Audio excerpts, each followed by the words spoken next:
play.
For 2 years now, Ninja Gaiden runners and their fans came together to celebrate Ninja Gaiden via a major event called NRL.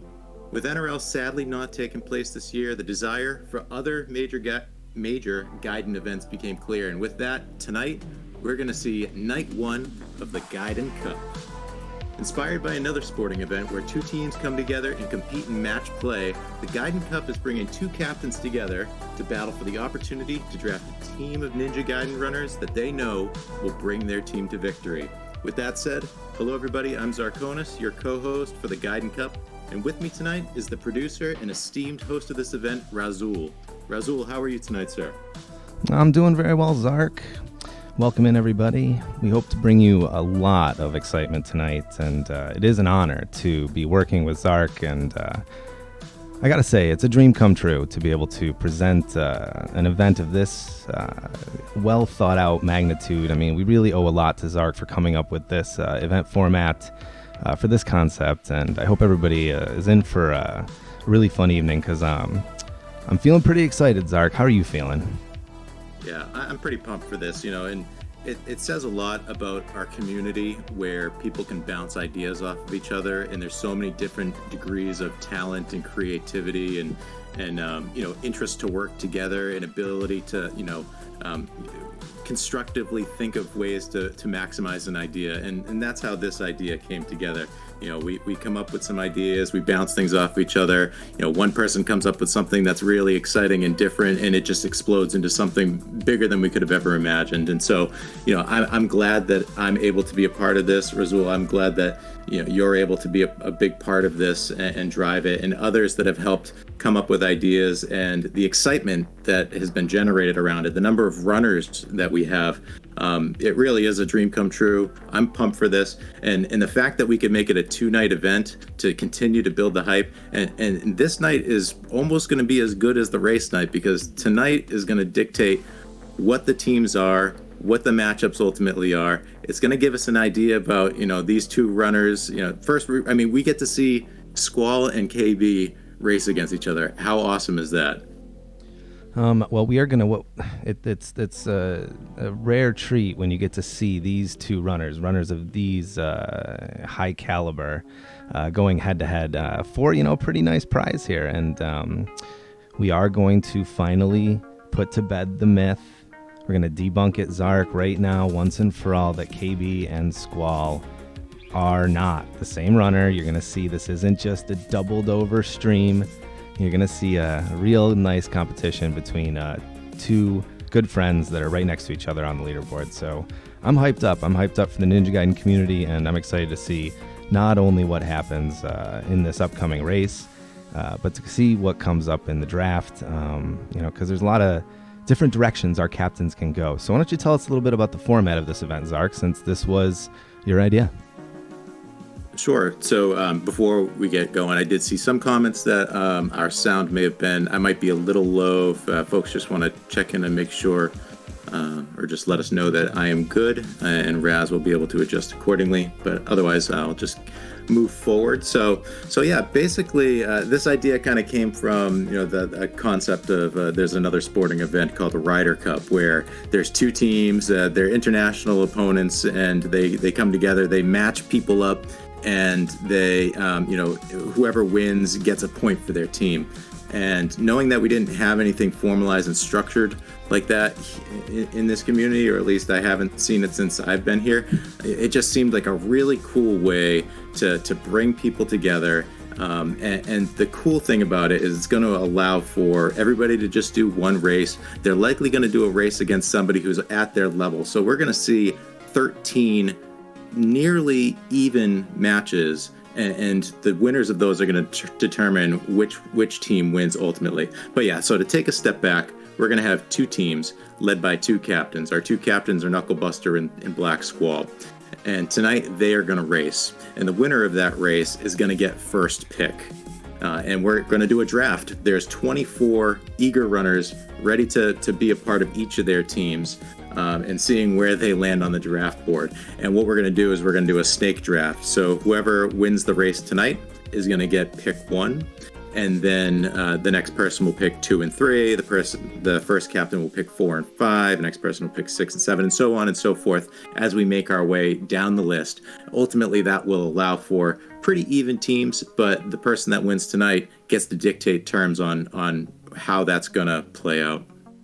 Yeah, it's some exciting idea here, because what we're going to end up on the line is maybe a potential at the first choice at this draft board, and there's a lot of talent on this draft board. And if you look at, it's going to be an interesting to see, is that first pick going to go based on the person's any percent PB, or is the captain that wins the race tonight, that wins the first pick, going to place a little bit more value on a runner's maybe some diversity of skill? If a runner knows a little bit more low percent or pacifist or maybe even damageless, right? Because we do have some really, really great talent. I want to thank all of our runners for signing up for the Gaiden Cup. And again, special thanks to Zark for putting this together and, kind of organizing and doing a lot of the back end communicating, making my job and, the rest of our lives a lot easier here, Zark. So, it's a privilege again to be a part of it. So I'm eager to see what happens. Cheers and thank you. Yeah, and to your point, we do have 14 runners out of the 26 that have done low percent. So it's going to be interesting to see the strategy, and we'll be able to talk about it throughout the night as we see runners come off the board. The strategy that these captains place on, the strategy that they use to place value on their picks. You might think a person who's got 5 seconds faster on their any percent is going to go naturally, right? But one person who's 5 seconds slower in any percent has a very good low percent time, and that, if the person dies in the run, well, they'll just switch over to low percent, and the other person may not be prepared for that in the same way. So there will be a lot of strategy, I think, we see as our captains pick their teams, and we'll be able to talk that throughout the course of the night. Yeah, and I think we do have our captains ready in the race room, Zark. So I think if we switch over to our race scene here, we'll be able to get the race started, and we'll see what happens, because it's one race, and we all know that when there's only one race on the table, and the run is Ninja Gaiden, it is a game of skill, but some luck and some RNG will play a factor, and we're hoping that nothing bad happens to either one of our runners tonight. So we're just getting that commentator's curse out of the way right now. So, and we've got Black Squall and we've got Knucklebuster. So, what do we know about these runners? Yeah, so tail of the tape, like you said, they are two of the top Ninja Gaiden runners. Knucklebuster has an 11:42, so that's 8 seconds off of the world record. 11:42 any percent PB for 5th place. Black Squall's got an 11:43, only a second behind him for 6th place. And they both are big low percent runners. KB's got a 12:15. He was the world record holder until the retro runner took the world record from him there. Squall has a 12:46, so still very commendable. They both have pacifist times. KB's actually the pacifist world record holder. KB's got a 100% time. He's 2nd place there. So they're very, very versatile runners. They're still very, very active runners, two of the best that you'll see. They're a great time to watch when they're doing their own streams. I'm very excited to see what'll happen here. But the scary thing is, if one of them dies and the other, they're going to be playing catch up for a while, unless they both drop in pretty inopportune times in this run. Yeah, and I bet both the captains have a particular plan in place if they do win that first pick. But you have to wonder, just like a good backup strat, both of these captains are experienced enough to know that if the game does what the game might do, then they're going to have to maybe have a backup plan when it comes to their draft strategy as well. So let's switch over to our race scene and we'll see what our captains have in store in terms of this race.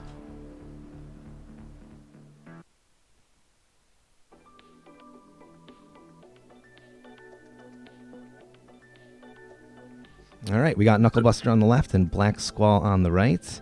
And we do have both runners ready in the race room, so we'll get up some game audio here and we'll get this race started.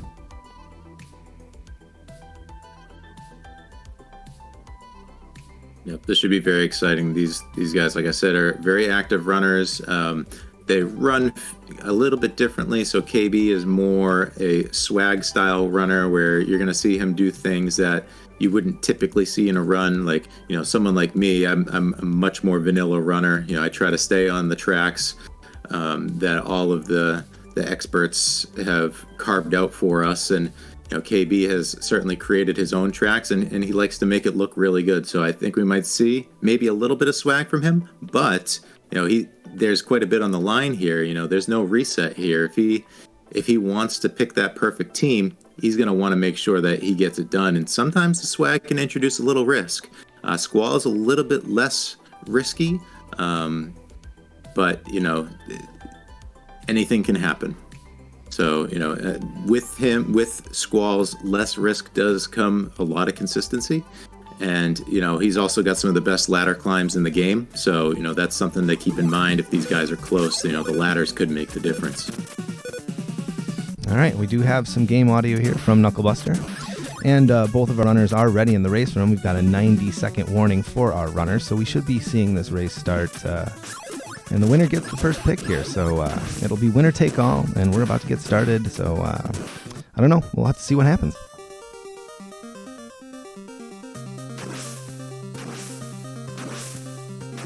Yep. So I'd be curious to see, do the folks that are going to be drafted by these two, do they have a preference? Do they want to be on Team Swag?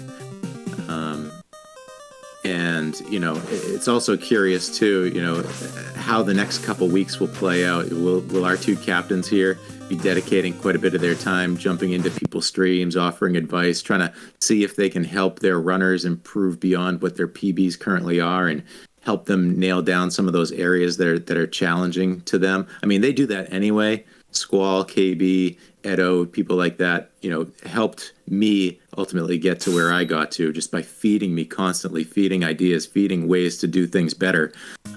So, that's just a natural thing for these guys to do. Now, if they have a team of 12 people that they're hoping are going to help their team ride to victory, you might see them around a little bit more, coaching up some of those challenging spots for these runners.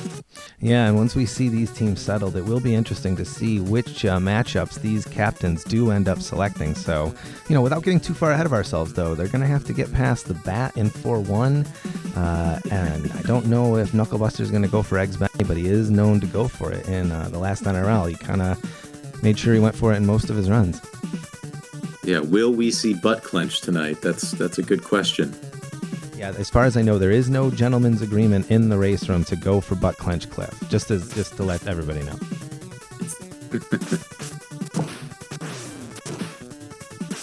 Okay, about 30 seconds, and we should see both resets, and we may be able to sync things up a little bit if we need to, but the race should be starting here momentarily. I'm pretty excited.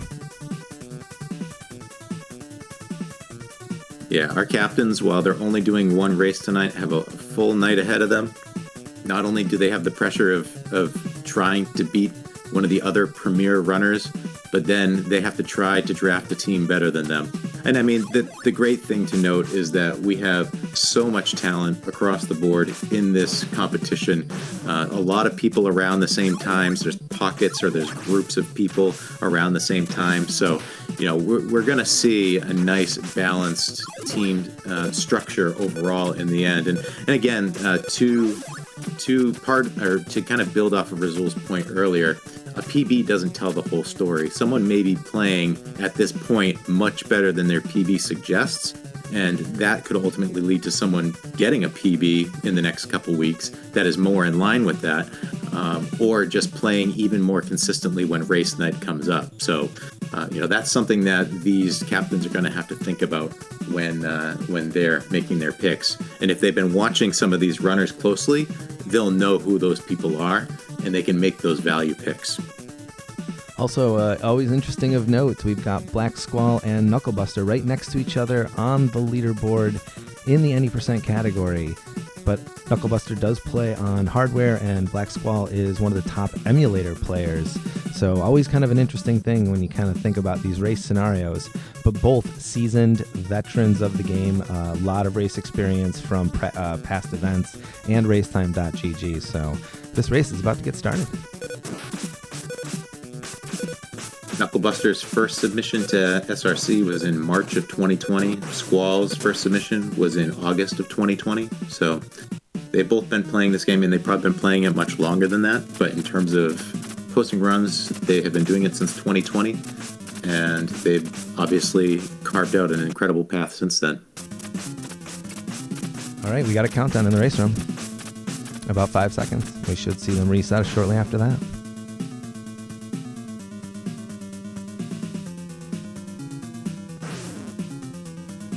Two legends of the game with first pick in the draft on the line.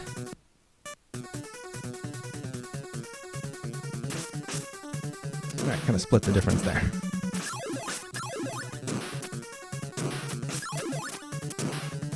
All right, so they are off, and you know, 1-1 is a pretty typical stage, especially for these guys. The question is, are we going to see a lazy Tyson? Are we going to see something be a little bit rude where they can't simply just do a reset because they have to keep moving forward? And there you go. Squall got the lazy Tyson. KB did not, and you can see the difference already.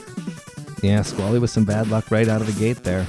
But again, he will be able to recover. It is it's only Act 1-1, so we'll see what the rest of the run brings.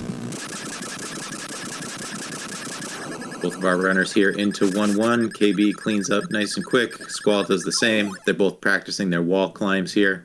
I'm sure at some point we'll also see them practicing their mash. Yeah, you know, it's in these race scenarios that you do tend to see nerves play a role. So if the game throws you a little bit of odd pattern like you saw for Squally there, or they give you an odd hammer in the RNG pattern, it's going to be interesting to see how the runners recover from that, you know, given the nerves. And just right on cue there, Squally with some really nice climbs there. Oh, ooh, looked like a missed input. Wow, something really weird happened there. And that's going to cost him, I mean, another 10 or so seconds. And KB's right. Just taking off. That does give KB a little advantage here. Yep. You know what, though? This might be, I mean, when it comes to racing, it might be good that happened to Squall, because sure, he's probably thinking, all right, KB is just flying right now, but B, he might just kind of lift those nerves for him. I mean, he took a lazy Tyson and a not super critical death. So, you know, if that helps calm his nerves, then he should be okay. And, you know, KB is just going to be anticipating that could happen at some point to him. Yeah, and if KB does take a death, depending on where it is, if it's in the middle of a screen or if it's toward the end of a screen, there is a possibility that, you know, Squall could catch right back up. It is only one death, and it didn't actually end up costing Squall all that much time. So we'll have to see how the game treats the rest of our runners here. Knucklebuster making his way through 2-2, just very clean overall, just doing all the standard things that you typically expect. He's going to burn some Ninpo here, so he goes into the boss with 10 Ninpo to do two spin slashes, while continuing to make his way through 2-2. We got a 235 spin of the Act 2 boss for Knucklebuster, coming in with about a 240, looked like a 247, 248 for Squally. Yep, so KB definitely doing a pretty good, solid, consistent run here. Oh, but he misses the star. So he misses the dreaded star. He's going to keep going. He's not going to get the backup unless he gets the backup in 3-1, or will he go for the low percent kill on Bass? So if Squall gets this, which he does, that is going to help him come back, because regardless, either KB's going to be fighting Bass for a little bit slower, or he's going to be spending some time, like you said here, in 3-2, going to get the flame in a slightly more challenging spot than in 3-1. Interesting. Going for the double scree here. KB, if he goes for the backup flame, it will lose him about 8 seconds. And if he goes for the low percent kill, if he executes it well, he'll lose about 6 to 7 seconds. So it looks like he's just going for the low percent kill. Hesitation Cliff. Smart choice. Yep, I mean, we'll see what he does here before we comment. That's a pretty standard low percent. Again, he's former world record holder, has a pretty almost impossible time. Okay, decent low percent kill. Not perfect. Squally with a chance here. Ooh, Squally with a standard kill. Very nice. So he's absolutely made up some of that time lost here. Looks like he's going to be probably about, 6 seconds back or so. Not too bad. the good thing for both of these runners, regardless, we did say they're both versatile, having some of the best any percent times and low percent times. But they've also done this tens of thousands of times, so they've seen so many different things in this game that that tells them the best odds of what they should do next. And for KB's case, it was going to face Massacre in a manual way. Yeah, and you know what? Squally with a signature climb there, but we cannot rule out KB, a fine climber on himself. So, it's not like the climb advantage for Squall is very, very slight. It is there, but it's not maybe as big as some people might realize. KB making his way across the bridge. Again, a pretty standard bridge. Nothing too crazy here. Squall is now on the bridge. He's got the Ninpo to have a pretty standard bridge as well. And looks like he's going to do that just fine. Yeah, he's getting some swag cancels there from KB. You're always can count on KB for a little swag in the run. Yeah, especially if it's safe swag, you're probably going to see it from KB. All right, we are actually pretty close here. And Knucklebuster takes a little bit of a fall there. You hate to see it, but that is going to give Squally another opportunity to catch up here. And he's going to have a crack at that first pick. Yep, all those little things can add up. And like I said, the nerves could be building for KB right now. Whereas Squall is probably just saying, you know what? I've made my mistakes. I'm settled in. Yeah, and actually, Squall does tend to excel in 5 and 6, and we'll have to see what happens with KB because he does have the variety of knowledge. Taking a knockback there. Squally gets the boost. No knockback, so that's another second or two that Squally can get back. Both of our runners making it in to Kalbaros with Spin Slash, so that's great. I mean, Zark, we're talking a 2 or 3 second delay between these runners right now. Yeah, it's really, really tight. So now, when we're talking about one of the best ladder climbers in Squall, there's still some ladders to climb up ahead. All things being equal, that does give him a chance. Obviously, anything that can happen in a negative way can give you a chance in Gaiden. Just a knockback, I think, takes about a second, right? Knucklebuster with a very interesting star here in 5-1. Who invented that star? I'm going to have to defer to you on that. That's called the Raz Star, Zark. Oh, all right. The finest star in the West. KB showing off one of the strats that you can use there. And actually, we got Black Squall showing off almost a perfect 5-1 right on the heels of KB. Let's go. Yep, he's about 3.5 seconds back now, so KB is continuing to hold the lead, but all the little things can go a long way. We have Janet coming up. We've got the lemon drop, although we'll have to see if either of our runners go for the up and over. I'm expecting 2 Ohan drops here, Zark. Yep, I do Ohan. It's safe. When I did lemon drop, I had about a 20% success rate, and then I switched to Ohan, and I got probably about an 85 to 90% success rate. So, I would expect to see that. Yeah, no health grab for either runner. Ohan drop up and over for Squally. KB did take the Ohan. And got Janet, where Squall did not. So that's another 2 or 3 seconds. Yep. It's getting exciting here as we get into 5-3. It's always interesting, and before we get to Malth here. Yep. Stage 5 can be brutal. It will stop a lot of runs from getting to stage 6. Both of our runners have plenty of Ninpo, so Ninpo likely is not to be a factor, but you can get an errant hammer. We just saw KB take a hit, so he's gonna. Well, he still pulled off the SP boost. He didn't let that stop him. Yep, both of our runners getting the SP boost. There is a famous scene in a very famous movie called Princess Bride, where I'm feeling like Black Squall might not be using his dominant hand here just yet. We'll have to see what happens here in 6-1 as KB does kill B-Fob's ghost.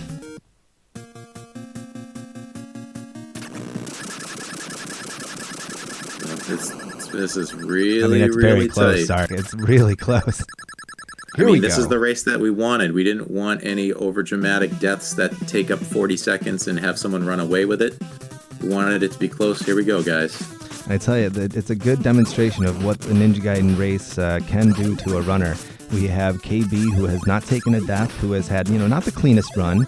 And then we've had Squall with an unfortunate early death, but a pretty clean run from that point on. So this is still anybody's game here as we enter into the door to 6-2. Yep, we had two very clean 6-1s, which is great to see. 6-2 and 6-3 can be the end of many people's runs. These guys have been through it so many times that you hope that they'll have a nice clean pathway to Jack and Demon, and may the best man win, but sometimes Stage 6 doesn't let that happen. Okay, KB does go for the boost. Squally also taking the boost. Some KBCs. Now Squally just steps behind KB here as we go into the problematic hammer. No knockback. KB with some solid climbs.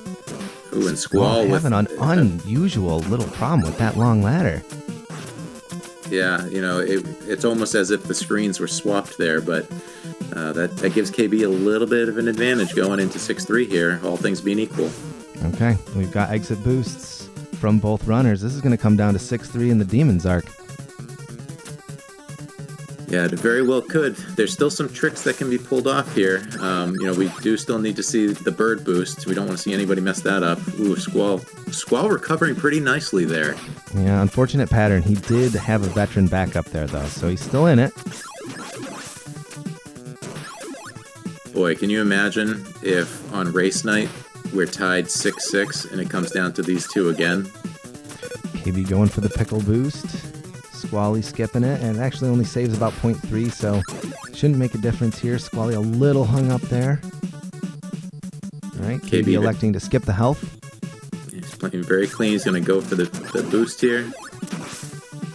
Squally also going for the boost. Right behind him. Okay, KB with 11-13 clown nose. Squally coming in with an 11-17 clown nose. This is the race we wanted to see. I mean, if KB has a 4-cycle here and Squall has a 3-cycle, we're back even. Yeah, Knucklebuster does like the sticking high to the wall strat. Squally going for a center platform kill. All right, solid kill for KB, 2.5. Squally having a little trouble on the center plat. Does get the job done, though. He's going to have to rely on KB taking a death here, I think. Ooh, bad shrimp there. Bad heart there. Zark, he got the heart, didn't light up. I think KB might have got it. He did it. And your captain, KB, Knucklebuster, takes the captain's race on draft night. What a run. And both of our captains here came out so strong, represented in the way you want to see captains represent themselves, and give you confidence that if you're chosen by them, you are on the right team. And this doesn't dictate what'll happen on race night. This just dictates what happened tonight. But it does give KB the reward of that first draft pick, and I'm pretty excited to see what that's going to lead to. But we see some GGs in chat. Keep dropping in those GGs and let them know how proud we are of them. They did an awesome job. All right, we have a less than 12-minute time for both runners. On the on-screen timer, we do have a reported time in the race room of 12:07 from KB, and this is how close it was, Zark. We have Black Squall with a 12:08 in the race room. That's awesome. I mean, that's what we're looking for. And then we're going to verify here. Just give us a few moments, and we'll kind of check some things out just to make sure we do have this, straight away here. And we're going to make sure that this result is accurate. So bear with us here for a few moments. And Zark, what do you think about that race? I mean, that was awesome. It's exactly everything we could have asked for. It was, clean. We didn't see too many things go wrong. You had an occasional hit back. We did see one death where I think Squall's controller might have given him a little trouble. But it was just awesome. To see Squall come back over the course of that race, to bring it within seconds and to bring it within, KB had to do everything right at Jackio and the Demon in order to win this. Now, that's exactly what we're looking for. And I'm hopeful that we're going to have 13 more races like that on race night, of varying levels of skill and matches. It's going to be awesome. But these guys did great. Yeah, we've got split times of Knucklebuster with a race time on his splits of 12:02 And sometimes these are a little off from the race run. We've got Black Squall with a 12:08 on the splits. So again, very, very close race, and within 1 second within the race run. But again, going by the splits that they kept, on their screen, 12:02 for KB. So he wins the first pick, and a very, very good finish with a death in there in the early stage there, right in stage 2 from Black Squall, coming in with a 12:08 with that death. So GG's runners, well done. Yep, definitely amazing work.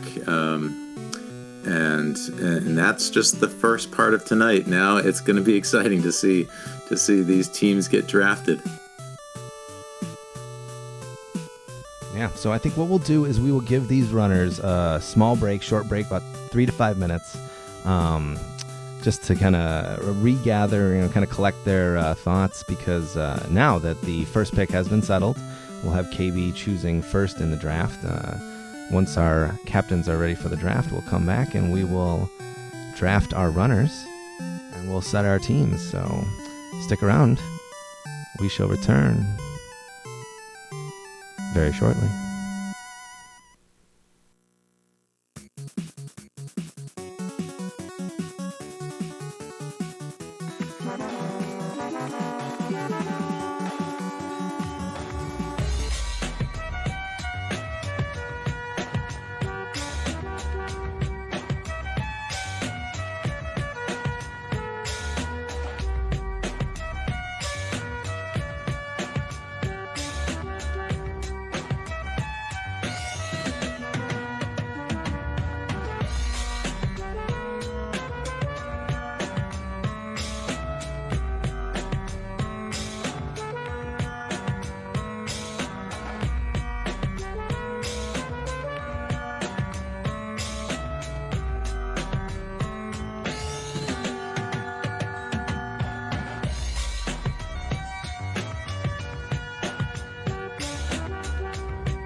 All right.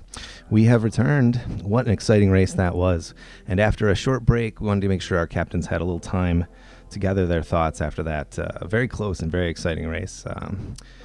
KB did win the first pick for Team Gold. We're going to have 5 minutes on the clock so we can kind of discuss the potential of the first pick here. What do you think here, Zark, about this first pick? What do you think KB is going to do?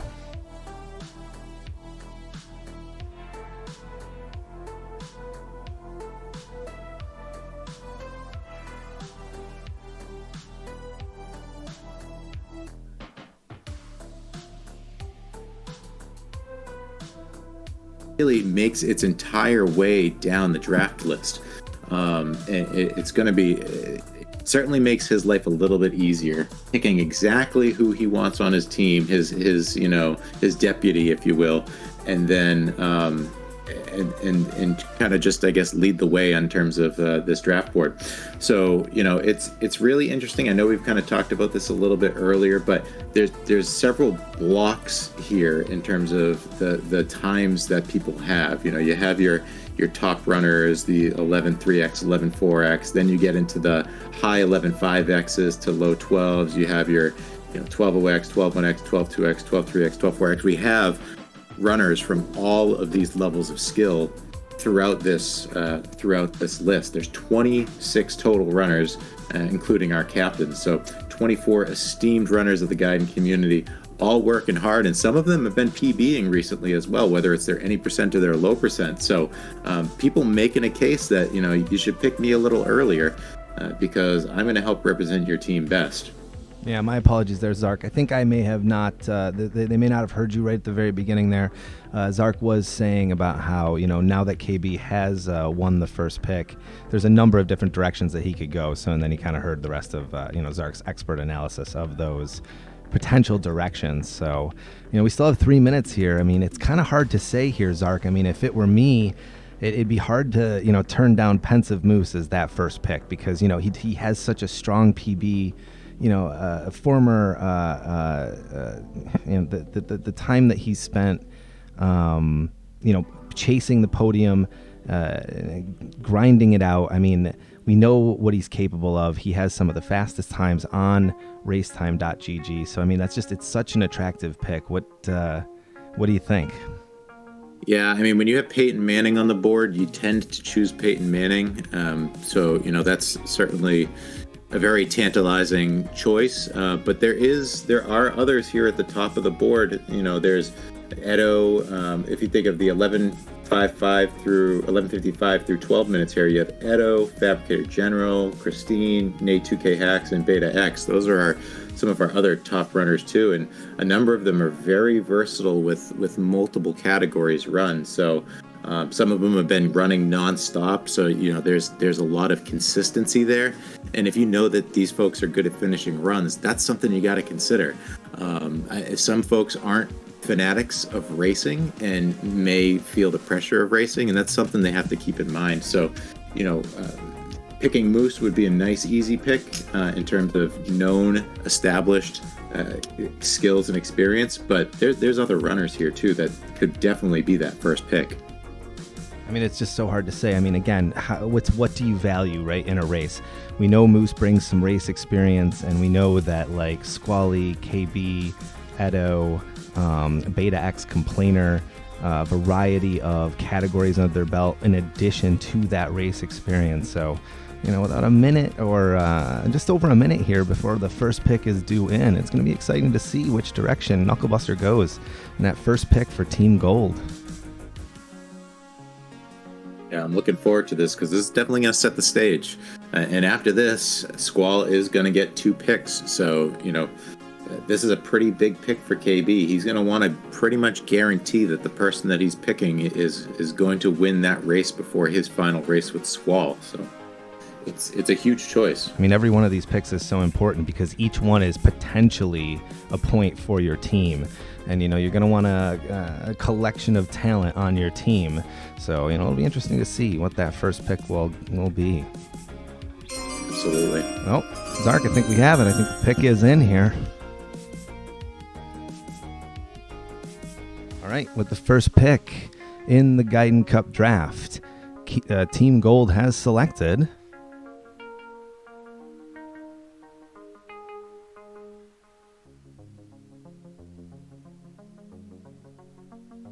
Edo 87. Wow. Kind of a surprise there, Zark. Edo is the first pick in the draft. KB goes in a pacifist direction. Yeah, I'm sure that's what he was looking with it. That's what he was thinking about when he made that pick. I mean, Edo, he is one of the top pacifist runners. He also has a damageless run, so maybe he's keeping that in mind too. But no, I think what this is what you were talking about there with versatility. You know, Edo has done so much. He's a scientist of this game. He knows the game inside and out. He's done, many runs, so he can be, he knows the things that could happen and is unlikely to buckle under the pressure. And so that's probably some of the things that he's thinking about when he makes that pick. All right, well, we've got Team Purple and Black Squall on the clock. 3 minutes for every additional round. Yeah, and just a note, obviously, the 3 minutes doesn't need to run down before if the pick is in, then we'll move forward after we've done some analysis on the choices. So great choice by KB picking Edo. I did see in chat some folks saying Team Swag, so we'll see potentially some swag coming from that team. But it's good to see a name like Edo go first. So congrats Edo on being number one. Yeah, congratulations, Edo. Actually, I mean, I gotta say, Edo is a friend of mine, so it doesn't surprise me. Actually, I mean, when the pick first came in, I was a little bit shocked, but the more that I sit here and kind of digest that pick, Zark, I'm thinking about Edo's race experience, right? I'm thinking back to that knockout tournament, right, where he had those epic showdowns against Retro Runner. I'm thinking about his GDQ run. I'm thinking about his race experience in NRL, and he's always been a top finisher in the top 4, if not the semifinalists or the final of almost every single one of those competitions. So, it really doesn't shock me the more I kind of sit here and kind of stack up those items on Edo's resume. Absolutely. And beyond Ninja Gaiden, he's making a push for 200 world records. He's played many, many, many different games. And I'll tell you firsthand, playing all of the various games that I played between when I did my first Ninja Grind and got down to 13-17 to my second Ninja Grind where I got down to 12-29, all of those other games helped me build confidence, helped me think a little bit more about the mechanics of a game and how to manipulate those to get to my final goal. And so there's no doubt that, Edo is naturally gifted with his gaming, but B, he's also a thinker, and like I used the term scientist before, of the games he plays. And that goes a long way, and it shows in his results with Gaiden. No, I think we got another pick here. The first pick for Team Purple is in here, Zark. All right, with the second pick in the Gaiden Cup draft, Team Purple has selected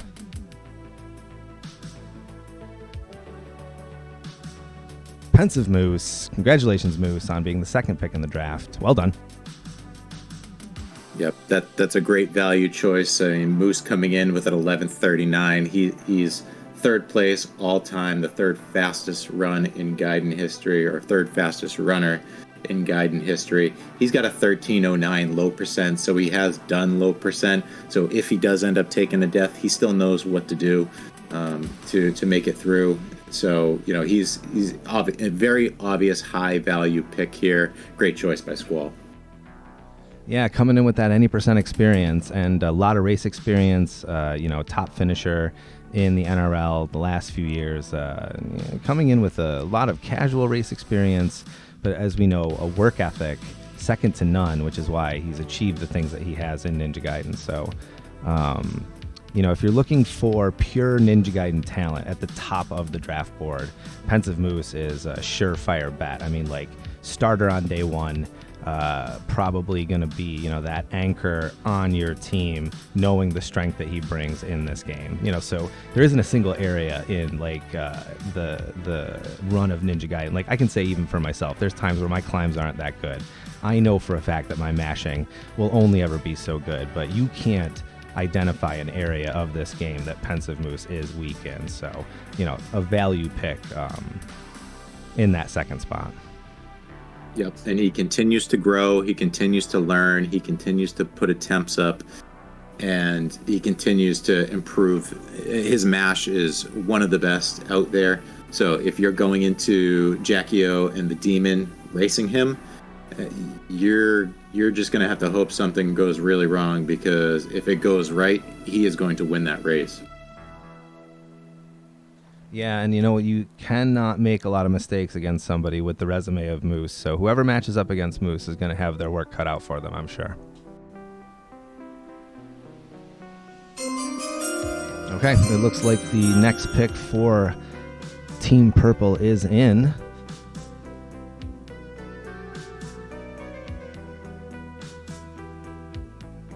With the third pick in the Gaiden Cup, Team Purple selects Nate 2K Hacks. Congratulations, Nate. Another great choice. Nate has been plugging away at this game for a very long time now. Finally broke that sub 12 barrier, and it continues to excel. Just a very good, strong, consistent runner, very focused on Ninja Gaiden. A strong value choice here. I think Squall knows what Nate brings to the table and felt very comfortable that he could represent his team. Yeah, what I do know about Nate is that he has worked exceptionally hard. He works on the late shift. He does the Nate at night shift. His any percent skills are very tuned in. His 11:58 any percent time is definitely well earned. I know that he grinded his time down from like the 12-1X territory. He was in the 12-0X territory for a while, so he has a lot of experience in the race scene. He does participate in some of the events, right? The NRL. He's always had an interest in racing, so it's great to see that he's going to have a chance to match up against somebody from Team Gold. Yep, Nate's our first runner off the board that is a pure any percent runner, so that's something that Squall obviously is keeping in mind when he makes this choice. I think he just is very confident in Nate's consistency and Nate's drive, and knowing that he can bring a very, very good any percent run to the table when his time is called. All right, so we do have Team Gold on the clock here. We've got about a minute and 30 seconds left for this next pick. Who do you think is going to be next coming off the board here, Zark? I mean, we have a few, like I said, in the high 11.5x to 12-minute time frame still on the board who are likely next choices. We have Fabricator General at 11.56. He's been really pushing forward lately. Christine at 11.58. She's been making her way back in and keeping warm here with Gaiden. So that's been huge. And Beta X Complainer just recently got a very significant PB. He's now at 12 minutes flat. He's really dived in and gotten very versatile with Gaiden across all the different categories. So we're seeing a lot of improvement by Beta X, and he has a strong drive to get it done. So it's really curious and interesting to see. Any of those three could definitely be a next pick. All right, it looks like the pick is in. So with the fourth pick in the Gaiden Cup draft, Team Gold has selected X Christine. Congratulations, Christine. And like you said, Zark, it's been great to see Christine back, grinding out Gaiden for a better, lower sub 12. And, she's definitely been on some good paces lately. Always a tough competitor when it comes to racing. So, anybody who does draw Christine as the matchup, I would look out, because she tends to kick butt in these games. So a value pick there, and already starting off with two very strong teams here with Team Gold and Team Purple. Yeah, Christine is a great choice. She's been running Gaiden, or at least her first submission to SRC was actually 3 years ago tomorrow. So she's been playing Gaiden for a long time, really knows it inside and out. Very, very good choice here. Again, also a pure any percent runner, but that, that just means that the craft has been focused on any percent, and you can expect a strong any percent run from her. Yeah, and you do tend to see a lot of runners do focus on just the one category. And Christine was one of the very, very first Ninja Gaiden players that I watched run the game. So a lot of what I learned from Christine, still shows up in my runs nowadays. So that backup bird boost, if you miss the SP boost, a lot of the different ways in which we approach certain screens. How we approach the Janet boost. I learned a lot of those movement and some of those early tricks from watching Christine's streams. So, very, very talented and seasoned runner of the game, and has come back to Ninja Gaiden, and the community is definitely grateful for it. And it's been awesome to see Christine come back. No doubt a great choice by KB. And he's also on the clock for the next one, so this is good high quality choices, opportunities for choices here. Yeah, it'll be interesting to see where KB goes with his next pick here. Does he go with another pure any percent runner? Or is he going to go into the pool of runners that has a little bit more variety? No doubt it's something to be thought about, because these low percent runners, it's quite a bit of a different game. And for anybody who's exclusively run any percent and died in a race, you can almost feel like you're missing a leg and you're still trying to run a marathon. So it's something else. And when you have an entire team relying or hoping that you're going to bring a point home for them, that can add a bit of pressure too if you don't have experience in that. All right, it looks like the next pick is in, and this is the last pick in this round for Team Gold, and then it will switch over, I believe, if I'm not mistaken, to Team Purple. Yep. All right, and with the 5th pick in the Gaiden Cup draft, Team Gold has selected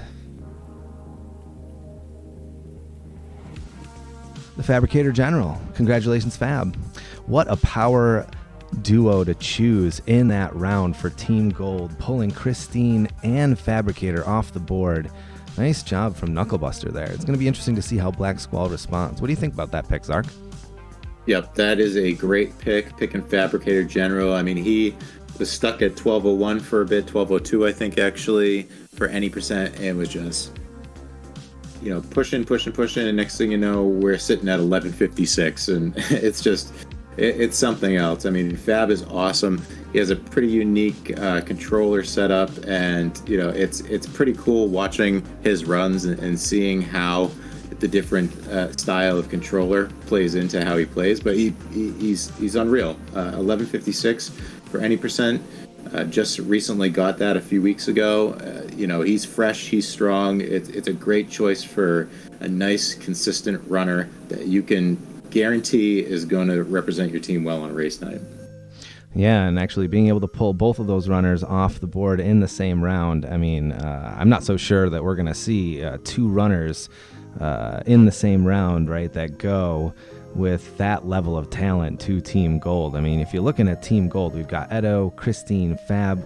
So far, Team Purple, we're looking at Pensive Moose and Nate. So already some really, really strong competition and potential matchups here, right, for the top runners at the top of the SRC leaderboards.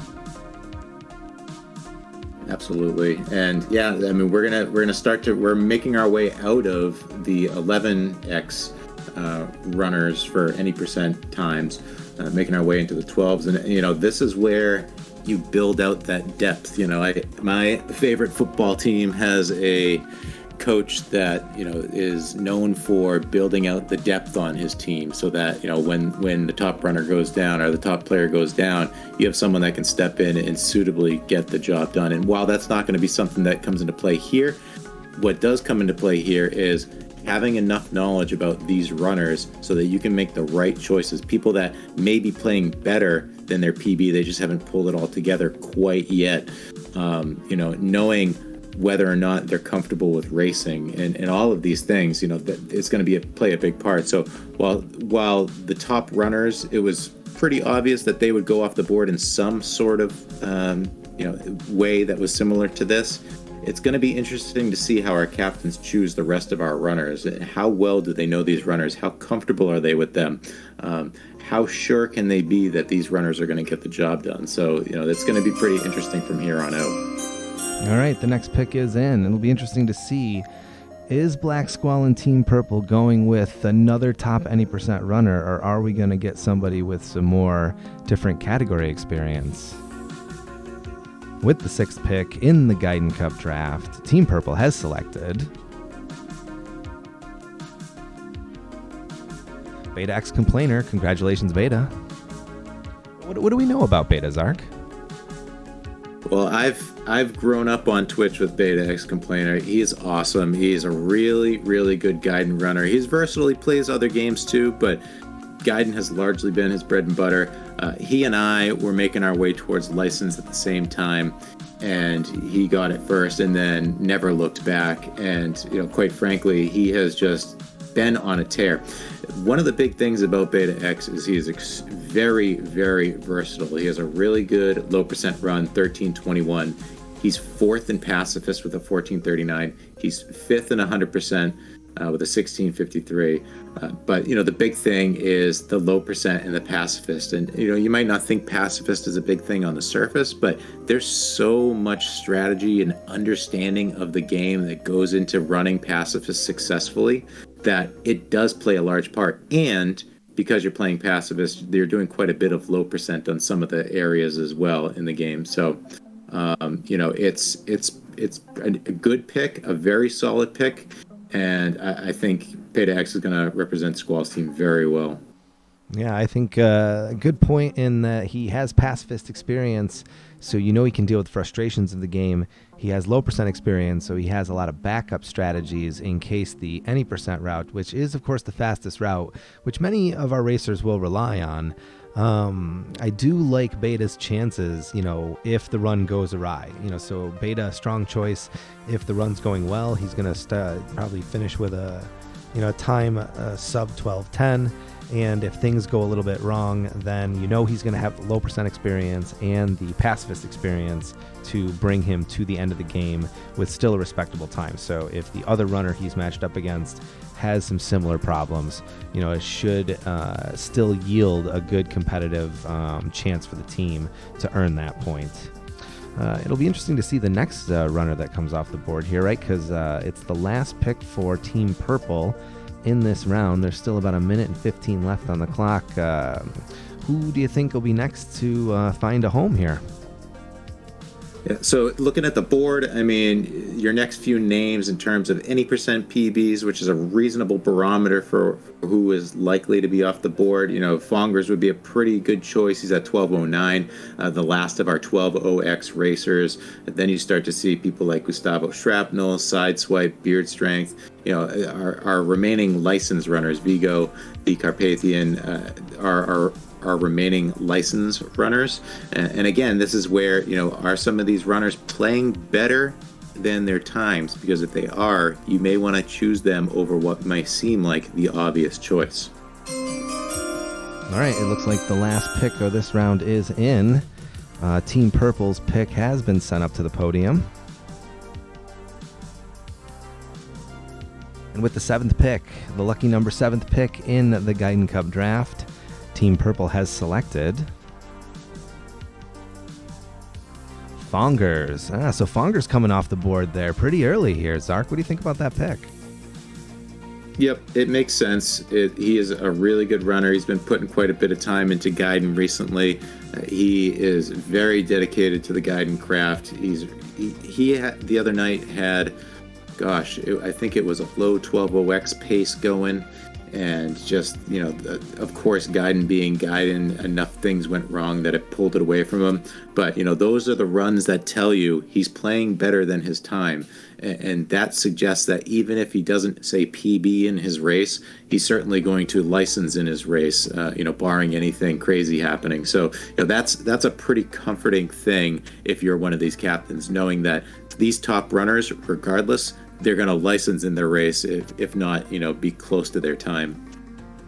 Yeah, and the thing about Fongers and a lot of our runners here is if you've seen them on recent PB pace, And if they're on pace regularly, you know that they have a good chance of then finishing near PB pace, even in the race setting. So you never know, Zark. We may get lucky, just like a hole-in-one in golf, and that rare gem of a race PB. I'm keeping my fingers crossed for it for the Gaiden Cup races, which are coming up in a couple of weeks. Yeah, it's all you could ask for is for someone on your team to not only win their race, but to also PB. I mean, talk about a moment. We saw, I think it was it Dakota in last year's NRL. I want to say he licensed in one of his runs and got to the next round, if I remember correctly. I mean, that's just those amazing types of moments. I mean, we have a few runners that are near license that are in this draft that could have that happen on race night. But, we're not having 4 or 5 people on the screen at once. We're going to have 2 people. So if it happens, they're going to be front and center, and that could be a very exciting moment, whether it's a PB, a license, or what have you. That would be awesome. Yeah, and it does look like, based on something I'm reading on a chat here, that Fongers and ZG might have a little bit of a score to settle. Is that right? Over a Mega Man 2 race that may have taken place recently. So, this is a good time to settle up scores and run it back. We do have Donatello in the draft. We've got Blackwood Recordings in the draft. So both of them participants in this recent, race in which Donatello and Jedi and Mrs. Busy and Mrs. Busy and Blackwood had very little experience with Gaiden previously, but put it all out on the line. So it's great to see runners of all skill levels on this draft board. Exactly. And then, Sepultura Time just put in, it was John Nash was the 4th runner, who looks like someone who he'll probably license before we get to the learner's permit next year. He's looking pretty promising. All right, it looks like the pick is in with the 8th pick in the Gaiden Cup draft. Looks like Team Gold has made a selection. They're walking it up to the podium now.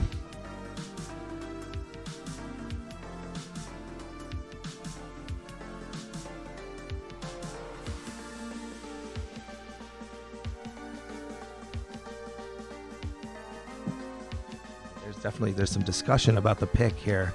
It's interesting. They're definitely talking about this.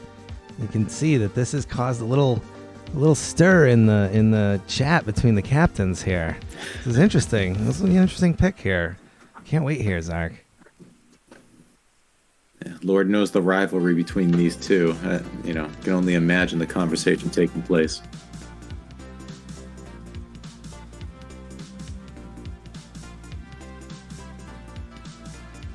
All right, we've got it settled. All right, this is amazing. With this pick in the Gaiden Cup, we have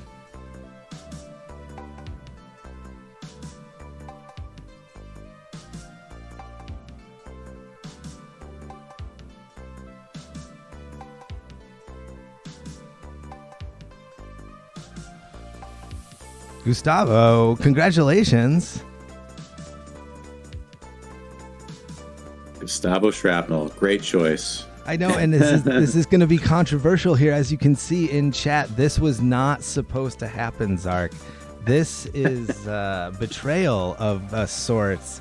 To fill you in, Squally and Gustavo were intending on being a package deal here. So that delay in the walk up to the podium was pretty interesting. I think we had to separate the captains a little bit there.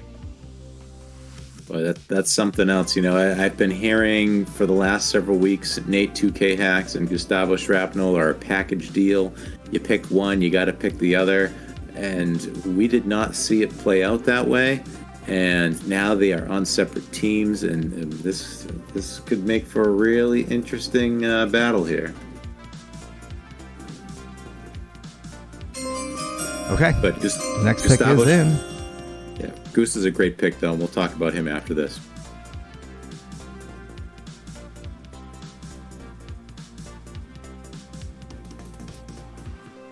All right, they're walking the pick up to the podium.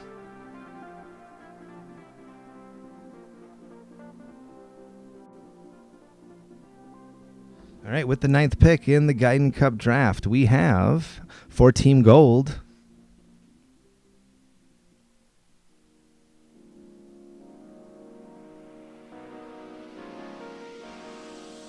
Sideswipe, congratulations.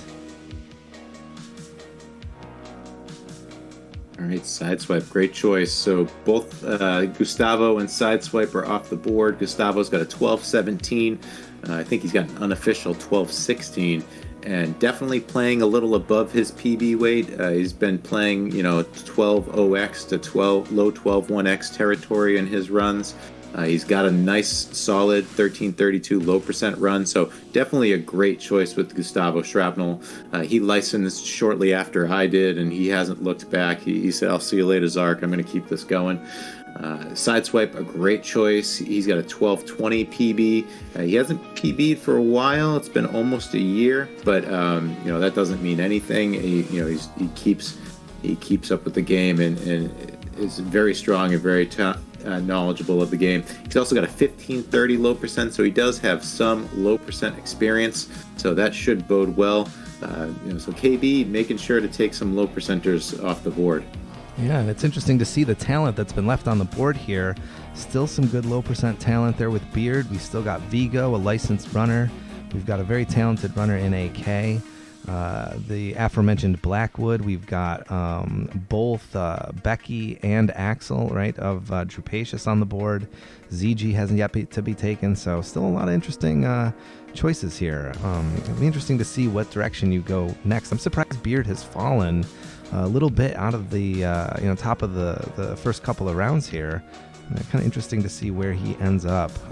We do have Team Purple on the clock.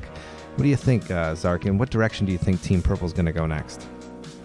Yeah, like you said, Beard Strength being on the board here is interesting. He just PB'd the other day for low percent, taking one position up on Squall, getting a 1244 low percent. So he's nearing that pantheon of potential licensees of low percent. He knows the game extremely well. His 1221 any percent does not speak to his capabilities. He's just not someone who plays any percent as much as he does low percent. And I'm sure if Beard Strength did an any percent grind, you'd probably see a 12-0x come out of it. So, it's interesting that he's still here on the board. Obviously, all of the runners that have been chosen so far have been very worthy of those choices, but it would surprise me if Beard Strength makes it past Squall's team here. Yeah, well, and when you get into these later rounds, right, these mid rounds, you still can find a good value on the board, right? So when you look at kind of the strategy for each captain, ultimately there is still good value, right? With runners like ZG, you have Video Game Cabin on there. We've got Deshauna throwing his name into the draft there late, so it'll be interesting to see where the head of the captain is at here. Because there is still a lot of good choices on the board, right? It's at this point I think the captains are starting to think about potential matchups right now that a few of the picks have landed. Yeah, and anytime you can take someone right now who's got race experience, who's got a strong knowledge of the game, you're going to want to take those people, and because it's going to take them away from the other team. So, I would be surprised if any of our licensed runners stay on the board here after Squall's round, but we'll see how a strategy plays out. Interesting. Squally taking right to the end of that round there. All right, the pick is in. They're walking it up to the podium. With the 10th pick in the Gaiden Cup draft, Team Purple has selected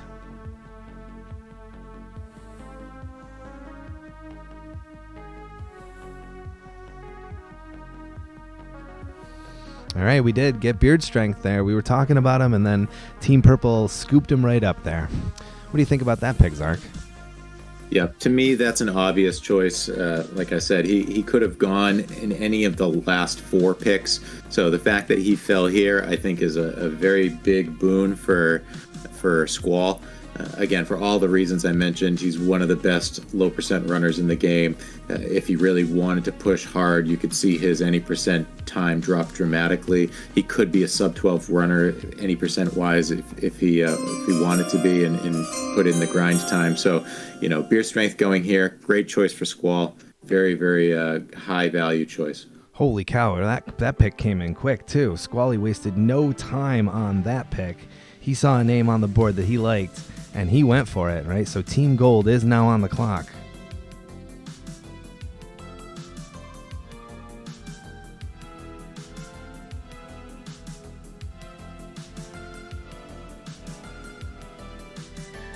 All right, the pick is in. It's up here at the podium.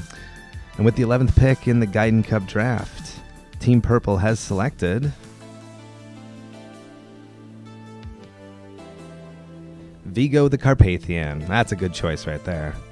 He did PB, got his ninja license in a race, so that cannot be discounted when it comes to the resume of the runner and a consideration of the captain. Yeah, Vigo is a great choice. He's versatile. He's got low percent experience. He has a 1448. He's got a license for any percent, 1229. Pacifist time, 1541 is a great pacifist time. He's got a 100% time as well, 2311. The 100% is a category where you're kind of just like searching for Easter eggs, basically, in terms of collecting all the items. It's a fun little category, but again, it makes you explore the game a little bit more. The fact that Vigo has a pacifist time, a really good one, and the fact that he has low percent and license, a great value choice. Squall got some really good choices this round. Vigo will be able to stand his own and help represent Squall's team well. Yeah, and actually with the talent that's left on the board here, it's kind of interesting to see. It'll be interesting to see in what direction Team Gold goes, right? Knucklebuster has a good amount of talent to choose from here. Looking at the names on these on this board here, Zark, what direction do you think Knucklebuster's going to choose? Well, now we're in that range where all of our licensed runners are off the board, but now the question is do our captains look at any of these upcoming runners as soon-to-be licensees? We have HP on the board. He's a great runner. He's been running it for quite some time now. There's no doubt at some point, Kate, that HP will get his license. Video Game Cabin, he won the learner's permit race this year, and is already at 1237. I have no doubt he's going to be a licensee very soon, probably going to be the next licensee. So it would make sense to, value-wise, probably to pick him. And, then we're going to start to see, those runners that, are making their way there but aren't definitively quite yet licensee potential, and where are we going to go there? It's going to be pretty exciting to see. All right, it looks like the pick is in. With the next pick in the Gaiden Cup draft, Team Gold has selected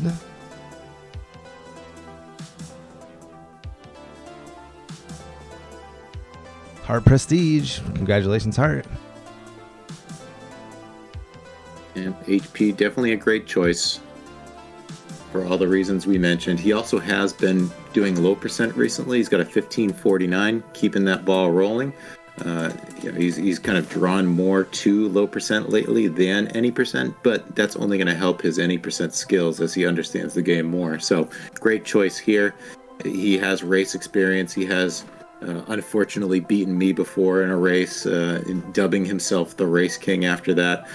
So he does have race experience, and it'd be good to see him represent KB's team here. Yeah, well, and it's interesting that Hart and Side ended up on the same team because, again, thinking about future matchups, the HP sub-HP Sideswipe matchup was something I kind of had my eye on. So kind of like how Fab and Christine have ended up on the same team, you have Side and HP ending up on the same side. So Knucklebuster kind of lining up some talent, kind of in that mid-range, making sure that, those near licensed runners that ended up on Team Gold do have quite a bit of race experience. Yep, even if someone isn't quite yet at license, but they are nearing it, it tells you everything you need to know about what they can put together. I mean, these are the types of runners that are able to sub 13 in a race. You definitely want that for someone who's not yet licensed. If I could take a sub 13 home in a race, I'm going to be very happy with what I've done. So, that's the type of picks you're getting with someone like Heart Prestige. All right, it looks like the next pick is in, and they're walking it up to the podium. It'll be interesting to see. Who do you think it's going to be here, Zark? I would venture it's probably going to be Video Game Cabin, but, we could see what KB going in a different direction. All right, and with the next pick in the Gaiden Cup draft, KB and Team Gold has selected. It is the Video Game Cabin. Congratulations, VGC, for ending up on the GOATS team. And it's going to be interesting to see what the video game cabin can do. He was the winner of the learner's permit race, so whoever you end up matched up against, there is some race experience there, but it is a limited race experience. So, if VGC finds himself matched up against a little bit more seasoned racer, it doesn't guarantee, right, that win in the tournament. Unfortunately, it's the demon may not care too much about your past success, and that goes for your sub 12 runners, it goes for your licensed runners, and it goes for your runners that might be approaching license. And we still have a couple of weeks until the cup races, so it wouldn't surprise me if Video Game Cabin earns his license in that time, Zark, before the cup races begin. It wouldn't surprise me at all. He really is that good. He's got a very unique mash that always kind of gives me a little anxiety when I'm watching it, but it works. So, if it works and it's going to get you a license ultimately, then, all you can do is cheer it on. He does take a lot of risks. He kind of reminds me of Joker where he's all in, but where is that taking Joker? He's nearing sub 12. So VGC may, if he keeps his game up, be like Joker and make his way to that level of performance. Certainly he's going to be much better than I'll ever be, and he's really good right now, and I think he's going to represent KV's team well. Yeah, and it's been fun seeing Video Game Cabin's improvements. He's got some experience with some other NES games, but he's really focused on Ninja Gaiden in the last couple of months, and the improvements have been steady. So, you've seen him go from, say, like a 14-minute time to, say, like a 13-minute, 13 4x time. And then just a couple of days later, right, you saw him go from a 13 4x down to a 13 2x.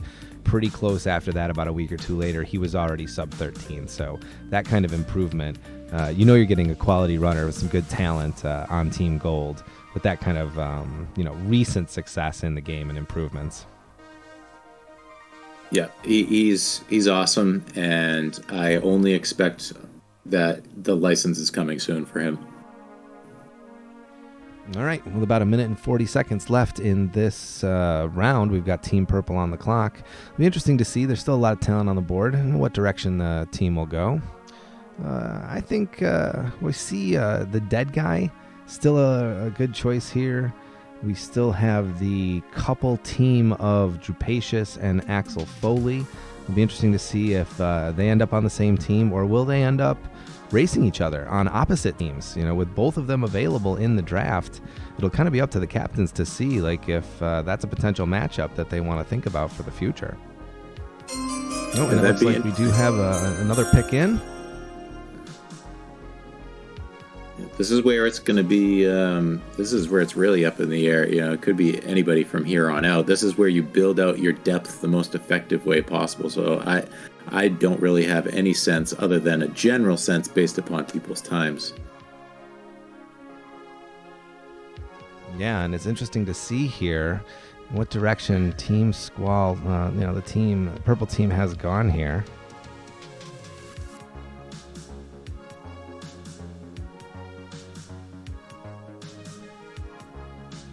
All right, and with the next pick in the Gaiden Cup draft, Team Purple has selected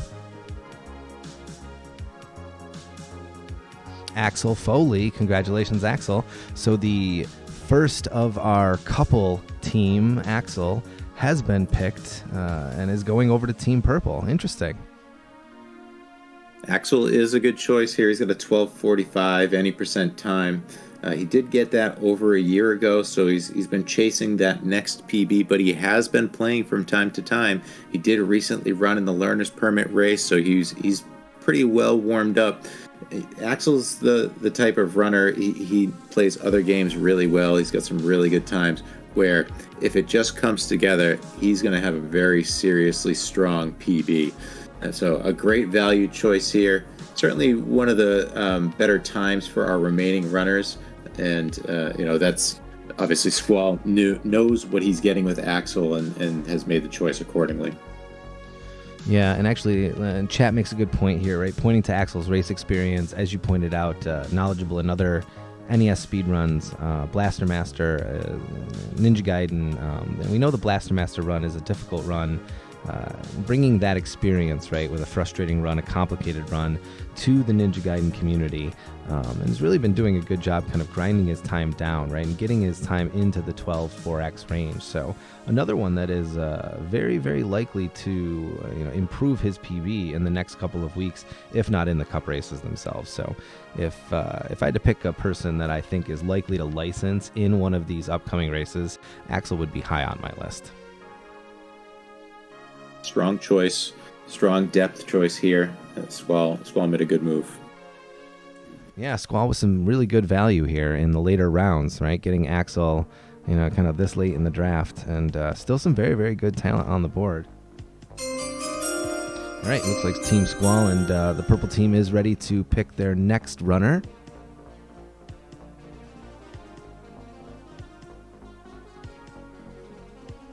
Do they go with an AK, or do they go with a newer runner like Pair Gamer, right, to kind of like start the matchups of runners that are still somewhat newer to the game?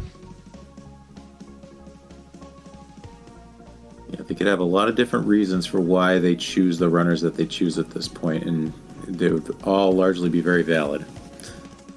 All right, and with the next pick in the Gaiden Cup draft, Team Purple has selected. All right, looks like they went with ZG. Congratulations, ZG, on ending up on the purple team. Squall team, that's the team with the good climbs. ZG is definitely a good choice here. He's very cool and calm under pressure. He has tremendous guidance skills. He has tremendous gaming skills in general. So he's a master of his craft. Very good with Gaiden. He's put it aside here and there to focus on other things.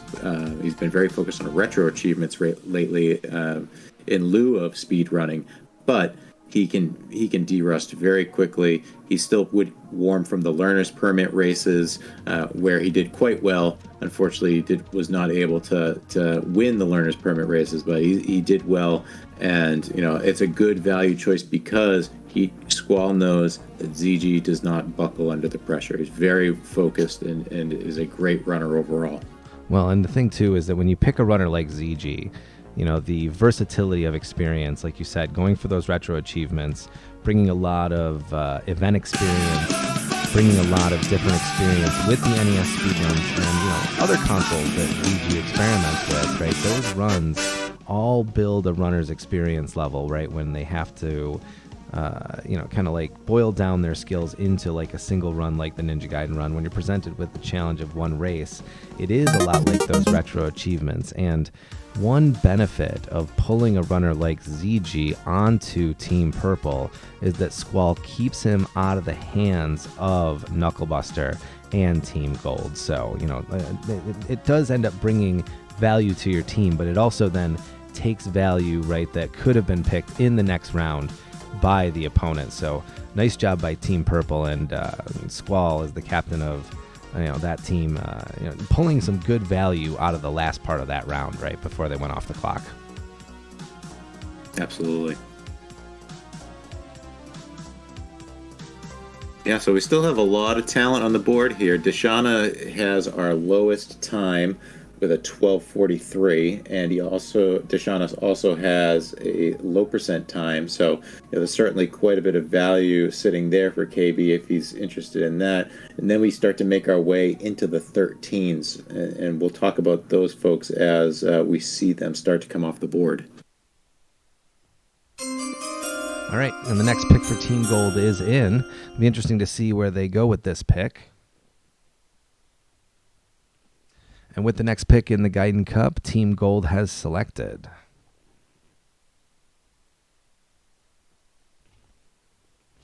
Donatello. Wow, holy cow. KB picking Donatello, one of the newest but most improved runners on the board. I gotta say, Zark, I'm shocked that is the pick. Yeah, that is a very, very interesting choice. I think that's a choice with the heart. Donatello is great. He is one of the best TMNT runners out there. He's making his way up for license. I'm not licensed for in Gaiden, maybe someday he'll be a licensed runner. This, to me, understanding just where Don is in his Ninja Gaiden journey sounds like a pet project for KB to try to accelerate him to being one of the top runners in this part of our grouping of draftees. So that's an interesting choice. Leaves some value on the board for Squall's next picks, but that's why they're captains for a reason, because they get to choose who they want on their team. Yeah, and actually, that pick, it reminds me of KB's very first choice, right? The very first pick in the draft of Edo, because we know that Edo brings a lot of event experience, and Don, as the pick just most recently, has had the biggest improvement in the shortest amount of time. So, when you're looking at value in these later rounds, you really want to look for somebody that's like still gaining momentum. And so Don's gone from an 18-minute time into a 16-minute time over the course of the last 6 or 7 days. So I bet KB is banking on some of that momentum continuing. And so that, if Don gets matched up against a less experienced runner, it's possible then that KB is hoping that Don is in the consistent 15 and 14 minute time frame by then. So really strong chance at a point depending on the matchup. Yep, definitely. We can see Don has a lot of support too. So this is really gonna. I have a feeling the next 2 weeks for Donatello are going to be exclusively Ninja Gaiden, but I also expect that we'll see that sub 16, maybe the sub 15, and who knows from there, because he's very capable of that. Here's a runner that, where I was saying before, is playing above what their PB dictates and has the skills above what their PB dictates, which means we could see this turn into an incredibly valuable choice here by KB. Yeah, and as pointed out, like once we get to this point, right, it's almost impossible to make these picks because, all of these runners are talented, and, it's like choosing between, your own family, right, like trying to pick sides and teams for like a backyard pickup game or something like that. Like, both choices that are in front of you are good choices, but you never want to leave like that person you care about out in the cold. But even if the person that you're hoping ends up on the opposite team, just remember that you will still be able to appreciate the quality of their run, because when the Gaiden Cup races do take place in a couple of weeks, it'll be interesting to see how the runners perform and how those points then get assigned, right, depending on the outcomes of those races. So you still can be happy that you can cheer for your fellow runners, even if they are on the opposite team. So that camaraderie and that good rivalry, it does sort of embody the good-natured spirit of the Ninja Gaiden community. Yeah, and for just real quick for those, just to answer for everybody the question that Christine is asking, she asked, based upon what we see here, is it one match against Nate? And it could be, but ultimately what's going to happen is Squall and KB are going to decide the matchups. So, they're going to have to negotiate the matchups, and ultimately it could be, an Edo versus Nate, a Christine versus Beta, a Fab versus Bongers. Like, it will just come down to what the captains ultimately decide is best. All right, and that pick is in for Team Gold, that second pick in that round. And with the next pick in the Gaiden Cup draft, Team Gold has selected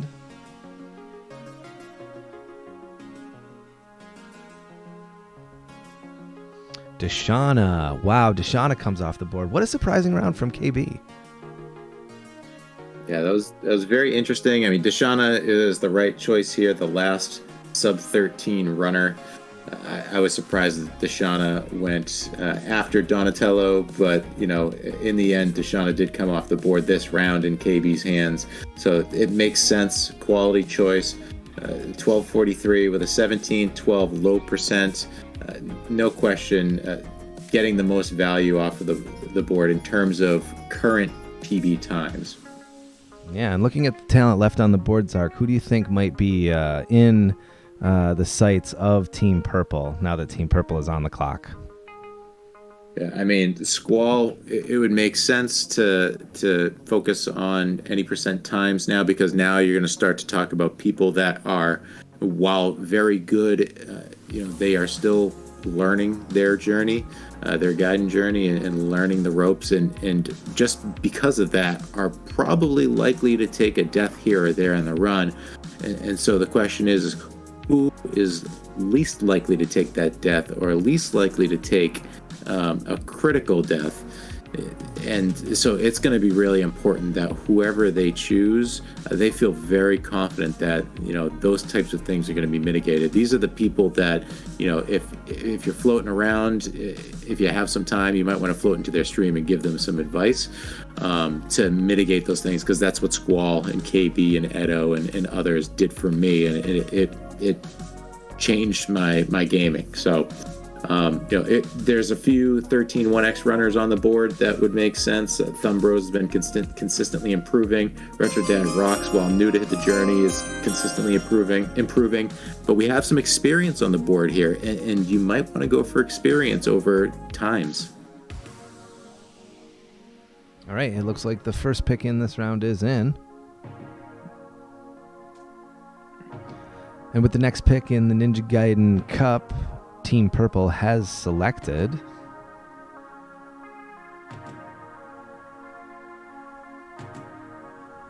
Pear Gamer comes off the board. Wow, so we're seeing a run of new Gaiden runners coming off the board here, Zark. Very interesting development here in this latter stage of the draft.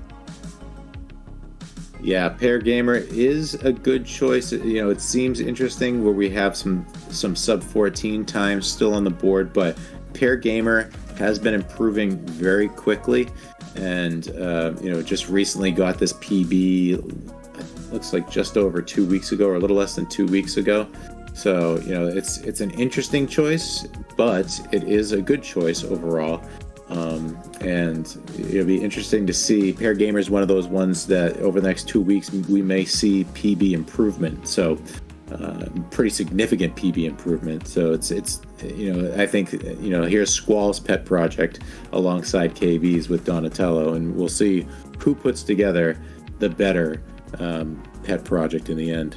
You know, and I do like the idea here. I bet Squally is working from like this notion that Pear, I know like when I'm in Pear's stream, like he's very open to accepting help, right? He has this very inviting, in fact, he's extended a number of invitations right on his own stream to the Gaiden community to come in and tell him, you know, what things he could improve and areas in which the run might look a little bit better, you know, if you try a strat here or try a strat there. So he's willing to try new things and learn new strats, and not just go for the like easiest strats, but to go for some of the more difficult strats that at this point will cost you a run and start to build those resets. So, you know, I think Black Squall sees that potential, and, you know, with that potential comes the ability to then improve, like you're saying. So it'd be very interesting to see what Pear brings on race day.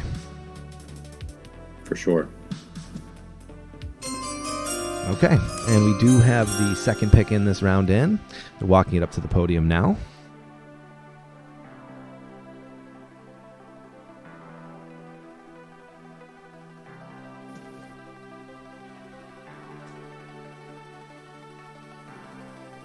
All right, with the next pick in the Ninja Gaiden Cup, Team Purple selects. It's going to be Retro Dad Rocks. Congratulations, RDR. Good high quality choice here. Retro Dad Rocks was in the Learner's Permit competition recently, and you know, since then he's seen his PB improve dramatically. He's at 13-15, which is great, and no doubt another one who's willing to take feedback and, you know, has a very accepting stream, and because of that, you know, that opens the door for growth in Ninja Gaiden. So, you know, here's someone who, while at 13-15 now, I wouldn't be surprised to see Retro Dad Rocks at sub 13 by race day. Yeah, and having you know, forged some experience in the Learner's Permit race, and having participated in the recent tournament, and then also you know, kind of being a regular in the casual races the last few weeks that we've been able to have them. You know, Retro Dad does bring an improving ability into this team structure. So again, another potential pick that can improve before race day begins. So again, I'm going to be really interested to see these streams leading up to the Gaiden Cup races, because I would encourage you to go follow all of these runners who have been drafted here today, because you're going to be seeing them prepare. And as Zark pointed out, these runners will improve over the next few days, over the next couple of weeks before the Ninja Gaiden Cup races. And in that time, our captains are going to be setting matchups. So, there's still a lot to look forward to and a lot to motivate our runners to practice, because you never know who you'll draw from the other team in that matchup. If they're slightly a little above your PB, it'll be a good motivating factor, right, to maybe then push yourself to learn that next strat, right, that might push your average times up a bit. Yeah, while there are times that are close to each other, there's very few that are identical. So nearly every single race, you're going to see someone come in with a little bit better time or a little bit lower time than you. And that's going to tell you, I should make sure that I can beat this person, because if you're within 15 seconds, 20 seconds of somebody, anything can happen in a race. Now, if you're within 2 seconds of somebody, anything will happen in that race. So you better be the best you can be going into it, and then the best you can be at race time. All right, you can see that our runners are, starting to gather here, right, in terms of their ability, getting harder and harder to pick here. It looks like we're getting a dark horse candidate that the name wasn't in the draft, but there's a lot of support here. There's a groundswell. All right, with the next pick in the Ninja Gaiden Cup draft, Team Gold selects Blackwood Recordings, one of the most chill Ninja Gaiden runners you will ever see, and one of the best streams on Twitch. An excellent pick, KB. Yeah, so I've been watching Blackwood and Mrs. more and more past couple months, and it's been cool to see Blackwood bring back up Ninja Gaiden and see what he's capable of. Right now, his time is a 14:40. He just recently PB'd. I want to say it was like a 16-second PB, I think, and his mash is awesome.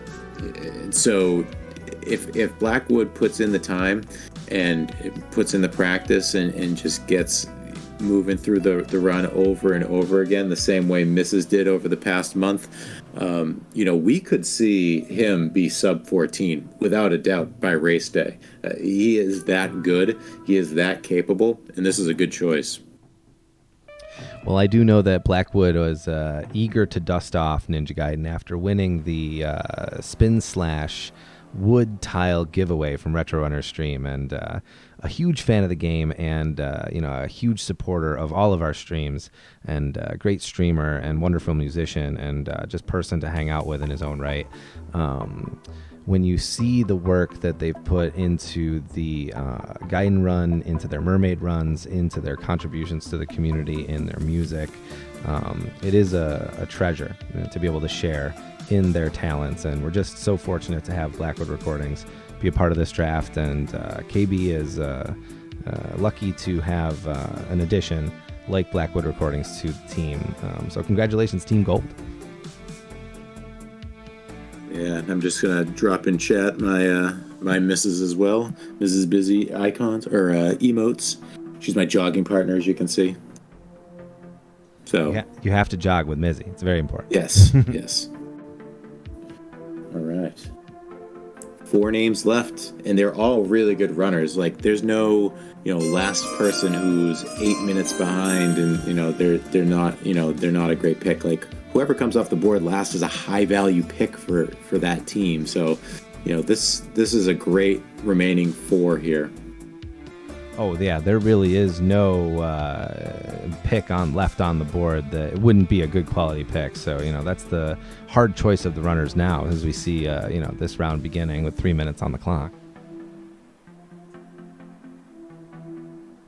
And I think it'll be a hard choice here, Zark. We've got AK, Dead Guy, we've got Trepacious, and Thumbros left. So yeah, Thumbros has PB'd any percent and low percent as of a few days ago. So, I mean, they're very active, but I haven't watched Thumbros closely. So, I don't know how consistent they are and whether they have race experience. But I mean, just on the board, time-wise, it would be make a lot of sense. But then you have our veterans like Dead Guy, AK, and Drapacious who know the game, have done well with it, and have done some racing with it, and are, would be comfortable, strong choices. So I'd be curious to see where our captains go.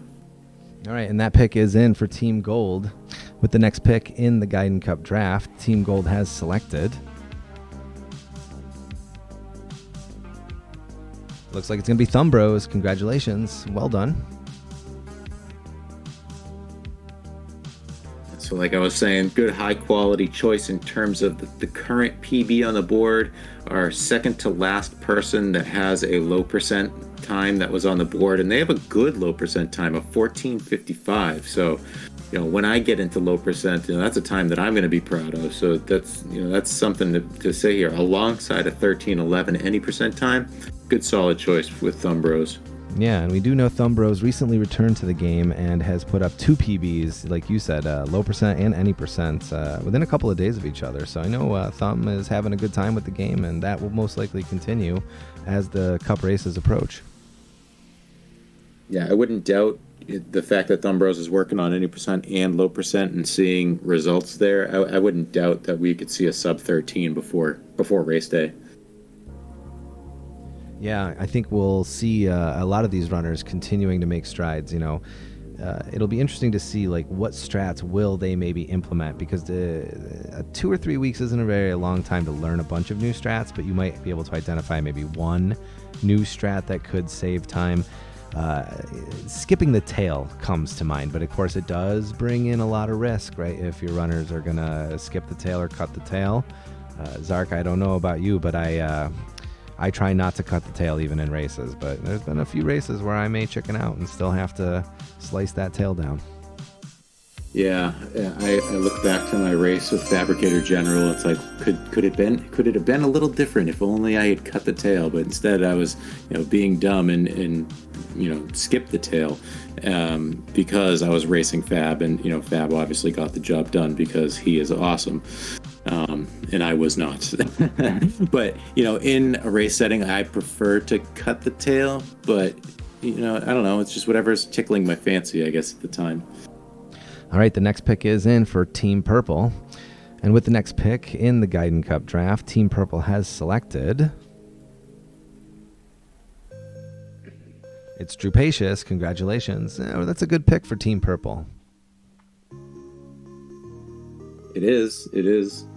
And we got the full team of Axel and Drapacious on Team Purple, so they'll be able to help each other throughout and support each other and let be able to offer a little race strategy in real time. So an interesting, strong choice there. Again, our last low percent runner on the board coming off there. Good choice by Squall here. All right, and so we are down to the last pick for Team Squall.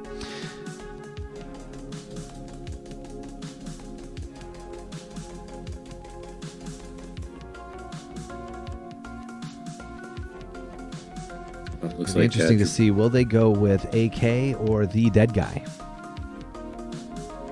Yeah, both great choices. And we still have a minute or so, and this is going to be a hard call. I bet the team behind the scenes is discussing, the merits of picking AK and the Dead Guy here. Yeah, and their times are nearly identical. 13:46 for Dead Guy, 13:48 for AK. AK has a pacifist run of 25:38, which is incredible. So, he does have that. He understands the game to that degree. Dead Guy would be a good, solid choice as well. I mean, you can't go wrong either way. Yeah, and actually, how much experience do both of these runners have with Ninja Gaiden?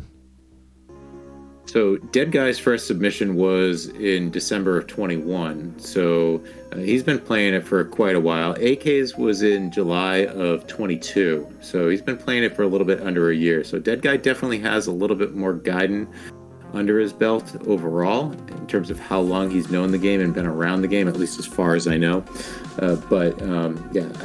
Either way, whichever choice it is, I'm going to say good choice because I know both of these guys.